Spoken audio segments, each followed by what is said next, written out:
ಬಡ್ಡಿ ಮಗನೇ, ಹೇ ಬಡ್ಡಿ ಮಗನೇ, ಬಡವರು ಹೆಣ್ಣು ಅಂದರೆ ಸಂತೆಯಲ್ಲಿ ಸಿಗುವ ಹಣ್ಣು ಅಂತ ತಿಳಿದಿರುವೇನೋ? ನನ್ನ ತಂಗಿ ಕ್ರೀಡೆಯು ಎಷ್ಟು ಧೈರ್ಯ ಇದು ರಾಸ್ಕಲ್.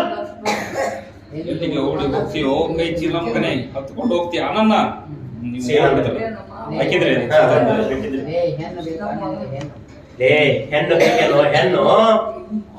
ಏನು ಗೋಳಿದೆಯಲ್ಲ ಲೇ ಹೆಣ್ಣು ಬೇಕೇನೋ ಹೆಣ್ಣು? ಆಗಲೇನೋ ಬೊಗಳಿದೆಯಲ್ಲ ಶೀಲ. ನೀನು ನನ್ನವಳಾದರೆ ಬಂಗಾರದ ಆಭರಣದ ಮೇಲೆ ಮುಸ್ತೀನಿ, ನಿನ್ನ ಎತ್ತರಕ್ಕೂ ನೋಟಿನ ಕಂತೇನೆ ಹೊಡ್ತೀನಿ ಅಂತ. ಶಶಿ, ನಿನ್ನ ಬಂಗಾರದ ಆಭರಣ ನೋಟಿನ ಕಂತೆ ನನ್ನ ತಂಗಿಯ ಪಾದರಕ್ಷೆಗೆ ಸಮಾನ. ಹಣ ಸಿಗುವುದೆಂದು ಗಟರ್ ನೀರು ಕುಡಿಯುವವರು ನಿಮ್ಮಂತವರು ವಿನಃ ನಮ್ಮಂತವರಲ್ಲ.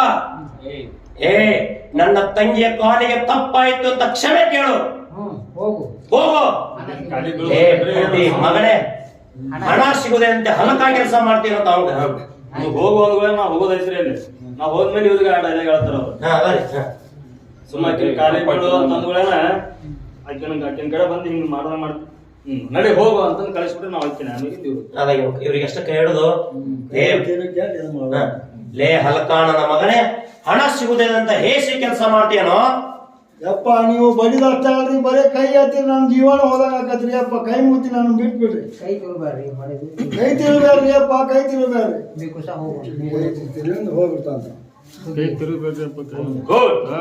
ಅಂತೂ ಆ ಸಿರಿವಂತರ ಕುಣ್ಣಿಗೆ ಸರಿಯಾದ ಪಾಠವನ್ನೇ ಕಲಿಸಿದೆ. ಆದರೆ ಈಗದು ಅರೆಗಾಯವಾದ ಘಟ ಸರ್ಪ ಯಾವ ಸಮಯದಲ್ಲಿ ನಿನ್ನನ್ನು ಕಚ್ಚುವುದೋ ಗೊತ್ತಿಲ್ಲ. ಅದರ ಭಯ ನನಗಿಲ್ಲ. ಹುಟ್ಟು ಸಾವು ದೈವಾಧೀನ. ಇರೋ ತನಕ ಸತ್ಯಕ್ಕಾಗಿ ಹೋರಾಡಿ ಕೊನೆ ಬಂದಿದ ಸ್ವಲ್ಪ ಸೇರಿದರಾಯಿತು. ಶಭಾಷ್. ಇಷ್ಟು ದಿನಗಳಾದರೂ ಈ ಊರಲ್ಲಿ ಇಷ್ಟು ದಿಟ್ಟ ನುಡಿಗಳನ್ನು ನುಡಿದಿದ್ದು ನೀನೊಬ್ಬನೇ. ಅಷ್ಟೇ ಅಲ್ಲ, ಹಣವಿದೆಯನ್ನು ಬಡವರನ್ನು ಕಸಕ್ಕಿಂತಲೂ ಕೀಳಾಗಿ ಕಾಣುವ ಆ ನಾಯಿ ಮಗನ ಸಿರಿತನಕ್ಕೆ ಸವಾಲಾಕು. ಸಾಲಾ ನಾನು ನಿನಗೆ ಬೆಂಗಾವಲಾಗಿರ್ತೀನಿ. ಹೌದು,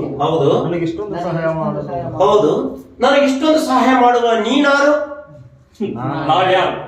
ನಾನು ಯಾರೆಂಬುದು ನಿನಗೆ ಈಗಾಗಲೇ ಗೊತ್ತಿರಬಹುದೆಂದು ತಿಳಿದಿದ್ದೆ. ಹಾಗಾದ್ರೆ ನೋಡಿಕೋ.